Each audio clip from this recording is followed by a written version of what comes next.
신약 성경 마가복음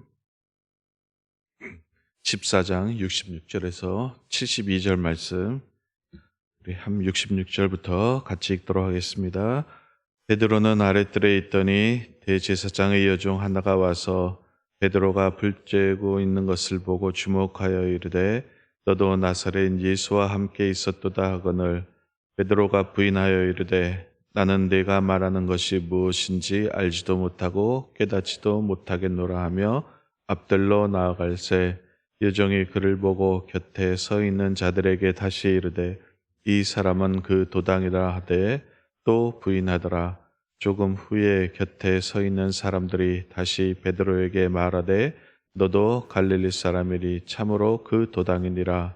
그러나 베드로가 저주하여 맹세하되 나는 너희가 말하는 이 사람을 알지 못하노라 하니 닭이 곧 두 번째 울더라. 이에 베드로가 예수께서 자기에게 하신 말씀 곧 닭이 두 번 울기 전에 내가 세 번 나를 부인하리라 하심이 기억되어 그 일을 생각하고 울었더라. 아멘.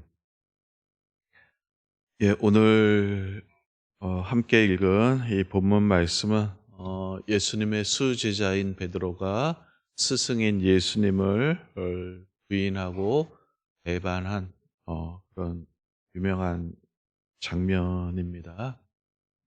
예수님을 3년 쫓아다녔죠.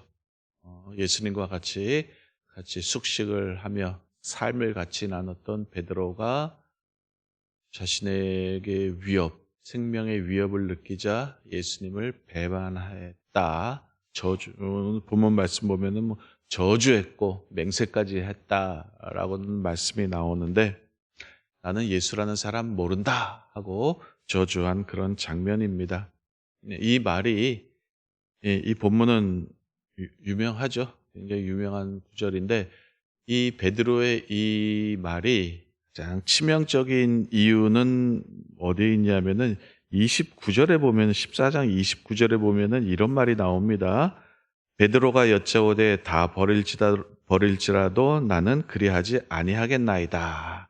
이런 말을 했습니다. 예수님에게 다른 사람들은 몰라도 저만큼은 예수님을 죽는 자리까지 따라가겠습니다 하고 그렇게 다짐과 결심을 보였는데 말이라도 안 했으면 중간이라도 갈 텐데 이 말을 함으로 말미암아 베드로의 꼴이 더 우습게 된 그런 상황이죠. 베드로에게 치명타가 날린 그런 장면인데 여기서 더 치명타는 뭐냐면은 여종의 말에 베드로가 자신의 신념과 자기 자신의 어떤 내면의 어떤 그런 예수님에 대한 신뢰 이런 거를 다 접었다는 그런 말입니다.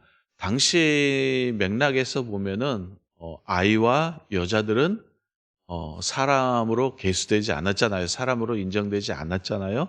무시받는 그런 존재임에도 불구하고 베드로가 그 여종의 말에 자기 자신의 어떤 신념이라든지 어떤 자기 자신을 무너뜨린 그런 상황이 되었다는 것입니다. 이런데 이제 72절 말씀 보면은 이렇게 나오죠. 이제 결론으로 이렇게 나오는데 닭이 곧 두 번째 울더라. 이에 베드로가 예수께서 자기에게 하신 말씀 곧 닭이 두 번 울기 전에 내가 세 번 나를 부인하리라 하심이 기억되어 그 일을 생각하고 울었더라. 이렇게 나오는데 다른 복음서에 보면은 누가복음에 보면은 어떻게 이 장면이 설명되어 있느냐면은 베드로가 세 번째 부인하자 예수님께서 돌이켜 베드로를 보시니 하는 장면이 그런 말씀이 나옵니다. 이 마가복음에는 예수님은 저기 있고 베드로는 여기 있어서 서로 간에 이제 보이지도 들리지도 않게 이렇게 기록되어 있는데 누가복음에 보면은 베드로가 이 마지막 말 세 번째 부인하자 예수님이 그를 돌이켜 보았다라고 이렇게 설명이 나옵니다.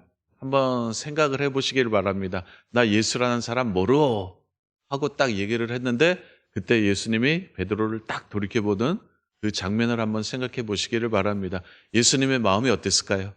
굉장히 쓰리고 말로 다 할 수 없는 그 비통함, 비애감을 느꼈겠죠. 그리고 베드로는 어땠을까요? 이 말을 하는 동시에 그러면 나는 예수라는 사람 모르 하고 툭 던졌는데 예수님이 탁 쳐다보고 눈이 마주치는 그 순간 베드로의 모든 내면이 무너졌을 것 같습니다. 저 같았으면 아마 이렇겠죠. 너 베드로 이 자식 좀 이따 보자. 좀 이따 부활하고 나서 너 보자. 뭐 이런 식으로 했겠죠. 근데 아마 저 같으면 이제 상종도 안 했고 보통 사람들 같으면 이제 인연 끝나는 거잖아요. 그럼에도 불구하고 예수님께서는 나중에 이제 다시 찾아오게 되는데 사실 이 베드로를 욕해서는 안 되지요. 이 베드로의 모습이 곧 누구의 모습이에요? 바로 우리들의 모습이 되는 겁니다. 사실 베드로가 이 정도 한 거는 베드로 나름대로 최선을 다한 거죠. 그리고 베드로는 다른 사람보다 훨씬 낫습니다. 다른 제자들은 다 어디 있는 거예요? 다 도망갔잖아요. 지금 다 도망간 상황인데 그래도 베드로는 예수님께서 어떻게 되나 궁금하고 마음 쓰이는 게 있어서 예수님이 계신 그 자리까지 따라왔는데 거기서 이제 부인을 하게 되는 그런 안타까운 장면이 만들어지게 된 건데 이 베드로를 사실 우리는 욕해서는 안 되죠. 그 상황에서는 베드로는 누구보다 훌륭했던 상황이고 그리고 이 베드로의 이 모습이 바로 누구의 모습이냐면 바로 저와 여러분들, 우리의 모습이라는 거죠. 만약에 베드로의 상황이 되면은 아예 우리들은 예수님 근처에도 안 갔겠죠. 벌써 그냥 저희 부산까지 제주도까지 막 도망했을 그런 상황이 되는데도 불구하고 베드로는 그만큼 따라갔다는 건데 그렇다고 해서 뭐 제가 베드로를 칭찬하고자 하는 그런 말은 아니고 여기서 중요한 교훈은 뭐냐면은 인간이 누구냐는 거예요. 사람이 누구냐 하는 것을 이런 본문이 말씀을 해주고 있습니다. 첫 번째 우리가 얻을 수 있는 교훈은 뭐냐면은 우리네 인생이 참 별 볼 일 없다는 거예요. 내 자신은 굉장한 사람이고 대단한 사람이고 무언가 되는 것 같은 존재라고 우리가 생각을 하지만 사실 인간이란 존재가 별 볼 일 없다라는 것을 성경이 말씀을 해주고 있습니다. 제가 이제 설교를 시작하면서 이 장면이 굉장히 유명한 장면이라고 했습니다. 사실 이 장면은 뭐 여러 문학에서도 나오고 그리고 뭐 우리가 일상생활이라든지 어떤 책에서든지 종종 인용되는 그런 장면입니다. 일반적인 문학에서도 글에서도 인간이란 어떤 존재인가를 말을 하기 위해서 뭐 자주는 아니더라도 그래도 가끔 인용되는 그런 본문인데 성경의 특징이 하나 있는데 성경 기록의 특징이 하나 있는데 성경이 누구에 대해서 얘기를 하죠? 성경의 주제, 핵심 인물 하면 누구를 말을 합니까? 성경은 하나님이에요. 그죠? 성경은 하나님에 대해서 하는 책입니다. 하나님에 대해서 이야기를 하고 하나님이 어떤 존재인지 어떤 일을 하시는지 하나님에 대해서 말씀을 하는 그런 책입니다. 하지만 또 누구에 대해서도 얘기를 하냐면은 인간에 대해서도 이야기를 합니다.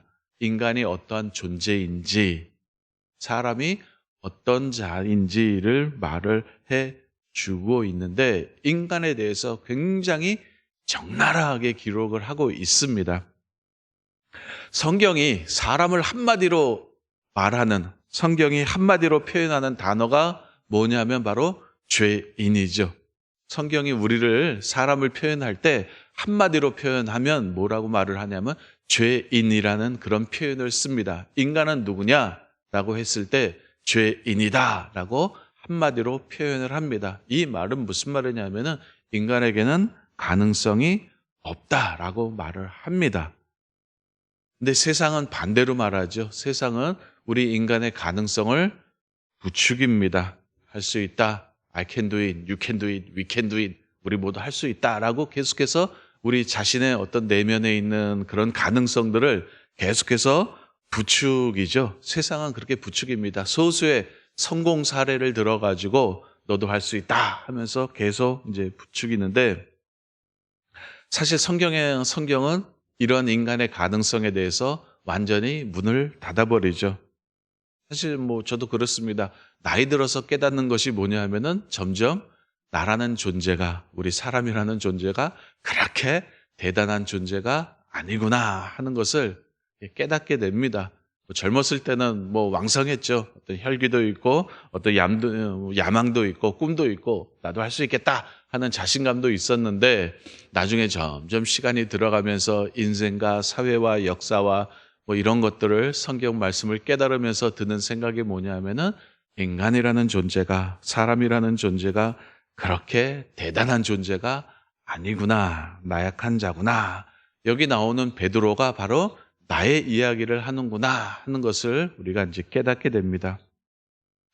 여러분들 이 시 아시죠? 윤동주 시인의 서시 해가지고 하늘을 우러러 한 점 부끄러움이 없기를 바람에 있는 잎새에도 나는 괴로워했다. 이 시를 이제 젊은 시절에 많이 외웠는데 젊을 때는 그렇게 살았어요. 그래, 나도 하늘을 우러러 한 점 부끄러움이 없지. 그렇게 살아야겠다라고 하는데 이게 20대를 지나서 30대, 40대, 50대 되니까 참으로 이 말을 할 수가 없는 거예요. 하늘을 우러러 부끄러움 없는 삶이 이게 불가능하다라는 것을 이제 깨닫게 되겠죠. 온갖 수치와 속임수와 불에 대한 묵인과 안목과 이런 것들이 이제 우리의 인생에서 이제 점철이 되는데 그게 바로 인생이라는 거죠. 인간이라는 존재가 하나님 앞에서 얼마나 나약하고 별 볼 일 없는 존재인가 하는 것을 성경만큼 그렇게 적나라하게 우리에게 알려주는, 보여주는 책이 없다라는 겁니다. 오늘 본문 말씀에 이제 베드로의 실패의 이유를 보면은 과도한 자신감이죠. 다른 사람은 다 버려도 나는 주를 버리지 않겠나이다 하는 이 과도한 자신감인데 여러분들 갖고 계시는 생명의 삶 보면은 오늘 굉장히 멋있는 말이 있습니다. 제가 한번 읽어드릴게요. 제자도의 첫 번째 원칙은 자신을 부인하는 것입니다. 자신을 부인하지 않으면 위기의 순간에 주님을 부인하게 됩니다. 라는 이런 말씀이 이제 나오게 되는 거죠.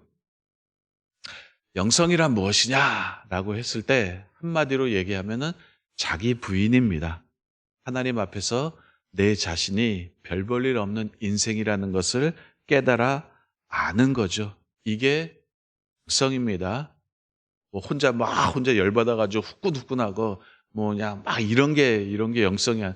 교회 이름 뭐 혼자 다 할 것 같이 뭐 이렇게 왔다 갔다 그냥 그런 게 영성이 아니라 영성의 첫 번째 모습이 뭐냐면은 자기를 부인하죠. 나를 부인하는 겁니다. 그래서 내 자신이 별 볼 일 없구나 하는 것을 점점 깨달아 알아가는 거고 이 자기가 축소되는 거예요.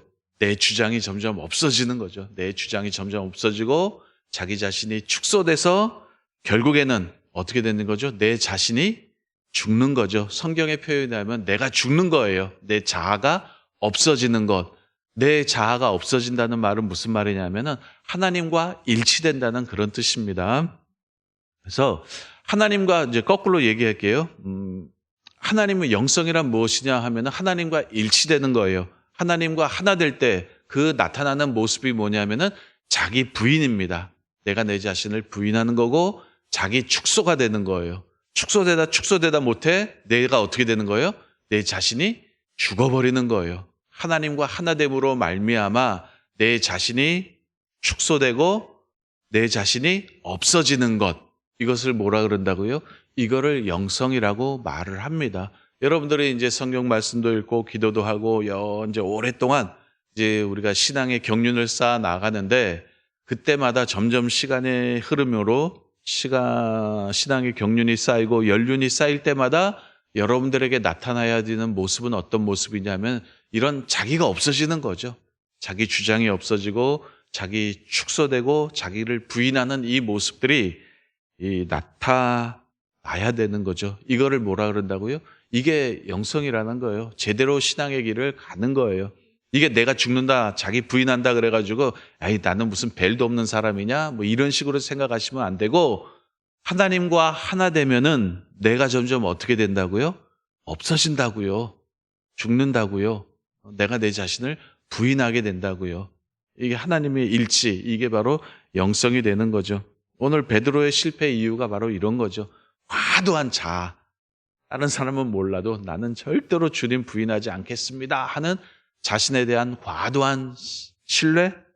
이게 바로 이제 이런 일을 이제 발생시켰는데 여하튼 간에 우리가 이제 베드로의 이 이야기를 보면서 우리가 하나 깨닫게 되는 교훈은 인생이란 참 별 볼 일 없구나라는 것을 내가 내 자신이 그렇게 대단한 인물은 아니구나 하는 것을 깨닫게 되고 두 번째 뭐냐면 두 번째 그럼에도 불구하고 하나님은 신실하시다라는 것입니다. 그럼에도 불구하고 이런 베드로를 나중에 예수님께서 찾아오시죠. 하나님의 무한하신 자비, 사랑, 은혜 이런 말로 하나님을 표현을 하고 있습니다. 성경은요. 그래서 이 새벽에 저와 여러분도 이와 같은 은혜를 입은 자라는 것을 꼭 기억을 하시기를 바랍니다. 우리는 늘 하나님과 반대 방향으로 갑니다.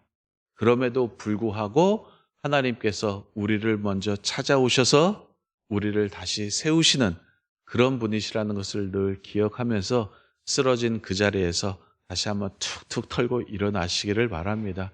우리의 신앙은요, 언제 크고 언제 자라냐 하면은요, 내가 내 자신에게 집중할 때 크지 않습니다. 누구에게 집중할 때 큽니까? 하나님에게 집중할 때, 그때 우리의 신앙이 큽니다. 제가 지난주인가요? 지지난주인가요? 저녁 때 설교할 때 그런 말씀을 드렸는데, 우리는 마음 공부를 하지 않습니다. 우리는 마음을 다스리는 공부, 내 마음을 안정시키는 공부, 이런 공부를 하지 않고 내가 내 자신을 보지 않습니다. 대신 누구를 보죠? 하나님 공부를 한다 그랬잖아요. 그죠? 우리가 내 자신이 아니라 내 자신의 마음, 내 자신의 인생, 내 자신의 삶에 집중하지 않고 누구에게 집중할 때요? 하나님에 집중할 때예요. 하나님이 어떠한 분이신가 거기에 집중할 때 우리의 신앙이 훨씬 더 깊어지고 크고 장성한다는 것을 꼭 기억하시고 오늘 하루도 하나님께 더욱더 집중하는 저와 여러분들 되시기를 주님의 이름으로 바랍니다. 기도하겠습니다. 오늘 말씀 생각하면서